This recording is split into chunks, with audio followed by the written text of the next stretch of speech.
ഇത്തവണ ഓണക്കോടിക്ക് അമ്മയുടെ ഒരു പഴയ സാരി വെട്ടി തയ്ച്ച് പട്ടുപാവാട തയ്ക്കണം എന്നുണ്ടായിരുന്നു കേട്ടോ. അപ്പോൾ എൻ്റെ കയ്യിൽ 2 സാരി ഉണ്ടായിരുന്നു. ഇതിലേത് പട്ടുപാവാട തയ്ക്കണം എന്നാകെ കൺഫ്യൂഷനായി. അപ്പോൾ ഇതിലേതാണ് നിങ്ങൾക്ക് ഇഷ്ടമായെന്ന് കമൻറ്റിൽ അറിയിക്കണം കേട്ടോ. സ്വന്തമായിട്ടൊരു തീരുമാനം എടുക്കാൻ പറ്റാത്തതുകൊണ്ട് ഞാൻ എൻ്റെ ഫ്രണ്ടിൻ്റെ അടുത്താണ് തയ്ക്കാൻ കൊടുക്കുന്നത്. അപ്പോൾ അവിടെ പോയിട്ട് ചേച്ചീൻ്റെ അടുത്ത് ചോദിച്ചു. അപ്പോൾ ചേച്ചിക്ക് ഇഷ്ടമായത് ഏതാണോ അത് തയ്ക്കാമെന്ന് വിചാരിച്ചു. അപ്പോൾ എൻ്റെ മനസ്സിലൊരു സാരി ഉണ്ടായിരുന്നു. ഒരു സാരിയാണെങ്കിൽ ചെതൽ വരെ അരിച്ചു പോയിട്ട് അവിടെ ചെന്നപ്പോഴാണ് ഞാൻ അതിൻ്റെ പാട് വരെ കണ്ടത്.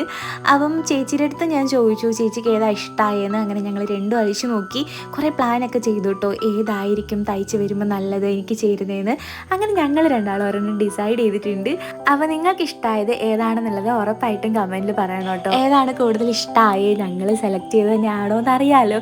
അപ്പോൾ അതാ നമ്മൾ അതും കഴിഞ്ഞിട്ട് നേരെ പേട്ടയിൽ പോയിട്ട് ഗോകുലിൽ നിന്ന് മന്തി കഴിക്കുന്നുണ്ട്. കുറേ കാലങ്ങൾക്ക് ശേഷമാണ് പെരി പെരി മന്തി കഴിക്കുന്നത്. അപ്പോൾ മന്തിയും കഴിച്ച് ഷോപ്പിംഗ് കഴിഞ്ഞ് നമ്മൾ നേരെ വീട്ടിൽ പോകുന്നുണ്ട്. നെക്സ്റ്റ് വീഡിയോ കാണാം. Bye dears.